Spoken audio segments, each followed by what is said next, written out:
So what are we talking about today then, Kelly? Ooh, what's the best advice you've ever received? Are we up for straying into careers rather than Yeah. Absolutely. management? Absolutely, yeah.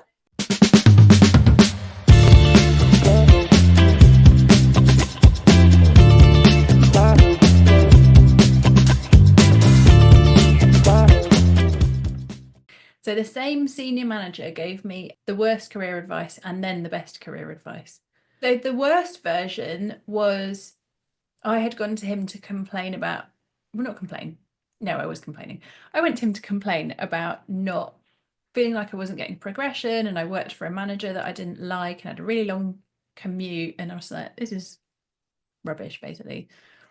First time we spoke about it, he gave me a vague fob off about the manager that I didn't like and sort of encouraged me to hang around because he was pretty sure that in some undisclosed amount of time things would get better and a role would probably open up. And so I was like, okay, great, I'm hanging around. This sounds great. Nothing happened. 18 months later, cue the same conversation. Oh no. And his advice then, which I was like, why didn't you tell me this the first time, was to do a career boomerang. He was like, the best thing for you right now would probably be to leave, get a job somewhere else, get some experience somewhere else. And if you still feel compelled to, come back after that. Hmm. And I was like, why didn't you tell me that 18 months ago when we had this conversation the first time? Oh no. But I think I really wish that more managers would tell people that. Just be really upfront and go, actually, it's probably time for you to leave right now. Mm. You know, Hmm. lovingly I do. and with respect. Yeah. Go off and explore the world. Come back to Yeah. us if that feels right in due course. Yeah. Because you're so desperate to hold on to good people, especially Yeah. motivated, enthusiastic, the ones who really get on with the work. No, please don't go. Inside you're crying. Like, oh, yes, absolutely. Congratulations. Yes, it's the congratulations. Crap, what am I going to do now? Or even Yeah. before that, when they go, can I have a word? No, No, no, no I'm words not allowed available. here. No. You get that sixth It's like, can I sense, have a random Thursday off? Why? And Why then do a you want week random later, can I have a Thursday off? word? Do you know it? I went through a period of feeling really paranoid, particularly before a lot of job interviews were online, when everything was in. If anyone asked for a random day off, I was convinced they were trying to leave. And I get very panicky. And then it turned out, no, they just went to get their hair done. Oh, thank God. I'm like, I have to let go of this. This is fine. But interestingly, I was going to say the best advice I got wasn't something that they said, but it was how they led by example. And again, when I was first out of uni, my first job, my first full-time job as an adult, and I was working for a community center, and my boss was this amazing woman, and she was the the CEO of this charity. And I came in one day and she was vacuuming the floor. And I was like, God, but like, you don't have to do that. Like, let me do that. Like, she was like, don't be ridiculous. I can vacuum your floor, and she was just so down to earth and humble about it. And just like, I would never expect you to do something that I'm not willing to do. Like, it's fine.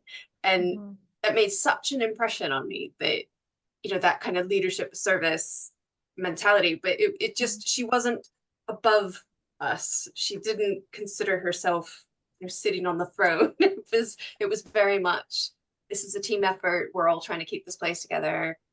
I'm perfectly capable of doing a menial task now and then when I've got the time. It was not that I go around trying to do stuff that's not a good use of my time, but it was such a humbling moment when I thought, I get it. I get the lesson. She's, whether she intended to teach me a lesson or not, she'd kind of taken me under her wing. She is one of the best bosses I've heard. But I can still remember that day many decades later, as if it was yesterday. I think that was also the day the possum had fallen through the roof. And the mother possum was after the baby. And anyway, it was all, they caught it. But Hang on. The possum was after a possum baby or a human baby? The possum baby. The possum mother was after its You possum baby. You made it And sound like a possum fell through the roof to attack like a random oh baby, no, like in the sorry. hallway. The Please mama possum explain. had lost her. Yeah. No, my person I shared an office with had come in and couldn't work out why somebody had spilled a Mountain Dew all over their desk. And then we found the possum and we realized that's not Mountain Dew. Just a side. What's Stay what's the lives in my possum memory. again? Like a small, Like a fluffy raccoon. mammal. Like a Oh, a raccoon. sorry. Spot No, where that's I'm okay. from. I was just making sure I had the right visualization in my mind. Yeah, like a really ugly raccoon. Really ugly raccoon. Okay, so not quite like Miko from Pocahontas, kind of cute. I have no advice about possums. But the best advice I was given was by a very, very senior leader. He chaired a committee that I had to submit paperwork for. I worked very closely with a senior academic colleague. Didn't do much, so I did their job for them basically. And the DVC had picked up on it.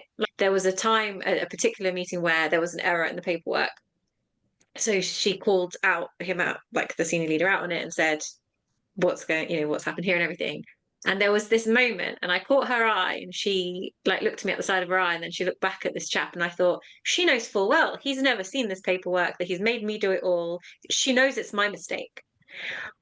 But she also took it, she could see that it was the perfect, like the opportunity to kind of make a very, very cleverly done point that he couldn't say, I have never seen this paperwork before, I didn't sign it, I didn't put my signature on it, because then you'd have to admit that I was doing all this work that I wasn't supposed to be doing. We had to apologize, something he never really was comfortable doing. He had to say, like, it was his mistake, sorry, we'll get it fixed.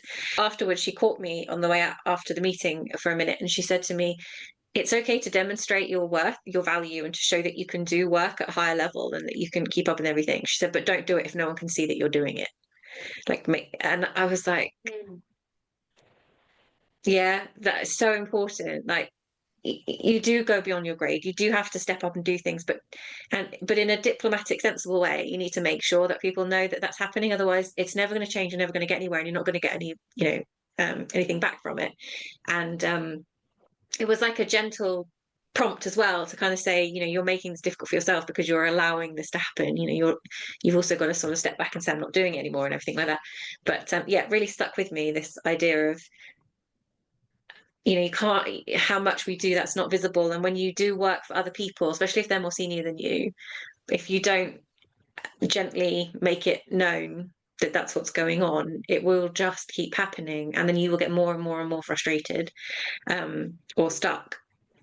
And it's one of the things that in professional services we're really, really bad at, that self-promotion, that demonstrating what we've done, but also holding boundaries. Like, that person gave me digital signature, it was on the paperwork, I just did it all and everything. But actually I should have been really stubborn about it and been like, no, I'm not putting your signature on it. You have to put your signature on it. Even if you're not going to read it, I'm going to give you the paperwork. But, I was young and naive and stupidly just did everything because that's what you do when you want to prove yourself and get on and everything. But for me, that's been quite a profound thing that sort of stuck with me a long time. Both seeing the way she handled it in the moment, like the way she caught a moment and turned it into a learning point for both of him and me in very different ways. I thought it was very masterful. I was very impressed. That was probably the best advice someone gave me. Don't hide your light under a bushel, basically. What's the career advice you never followed that you've been given, though?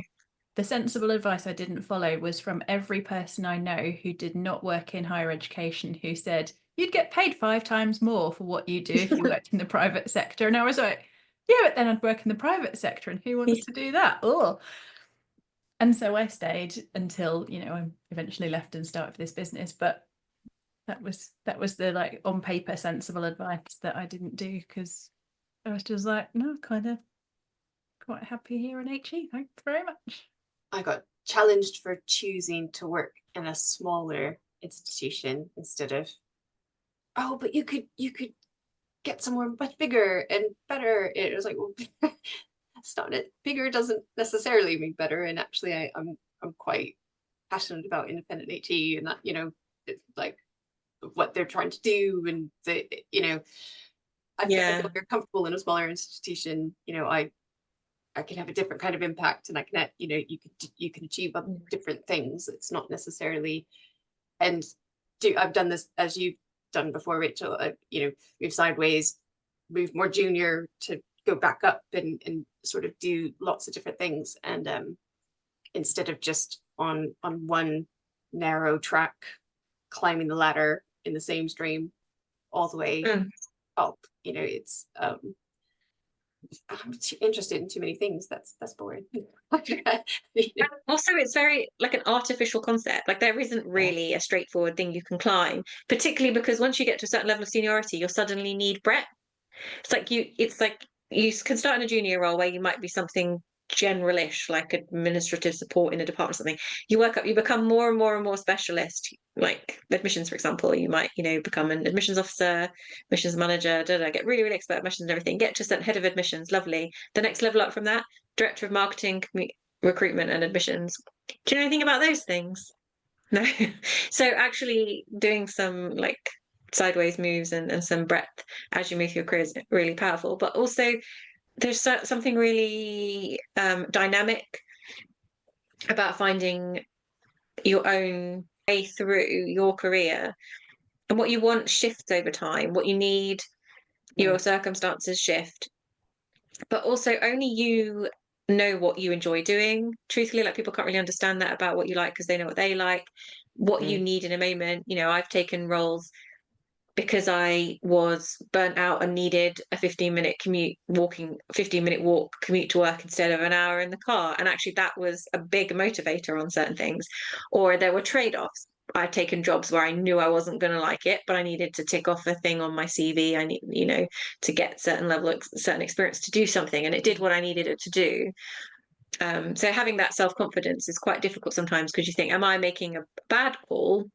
And are these people right? Or is it just these people are very, you know, affected by their own interpretation of what they would think is the appropriate thing to do? And the pay grade banding system in professional services doesn't help because there is this kind of step ladder implication that you should go from a 6 to a 7 to an 8 or whatever. And that you're somehow and actually going backwards, and you know, oh no, if you backwards. go smaller, then you'll never be considered bigger, you know, and you'll count yourself, you'll close doors, and it's like, no, not necessarily. I know people who've bounced from teeny tiny to really, really big, more senior roles, and that breadth is one of the things I like about working in smaller places, is that you learn a lot more than you would in the same amount of time in a really big organization where there's a team for everything. It's like, no, you know, if you're in an organization where there's 10 or fewer of you, you're going to learn a lot more because you're going to have to wear 10 different hats. So find what's right for you. My career planning consisted of thinking about what I wanted to do more of and what I wanted to do less of. That was as high tech as it got for me, but actually it served me quite well because it made me focus on skills and environments, I suppose, rather than like clutching at titles or particular roles that I thought I wanted. Because actually what might look like the most amazing role on paper, if it's in a really dysfunctional team with a poor manager, it's not the most amazing role, is it? And another role that might not be as flashy on paper, with the right context or what skill it is you're trying to build up, it's going to be way more perfect for you. So everyone's journey has to be unique, and that's what makes everyone unique. And that's why five finance officers are not 5 identical clones, because every single one of them's got a different portfolio of experience and skill behind them. Wise I words. think that's all we have time for on this topic. I think Definitely. so. More next See time. you next time. Bye.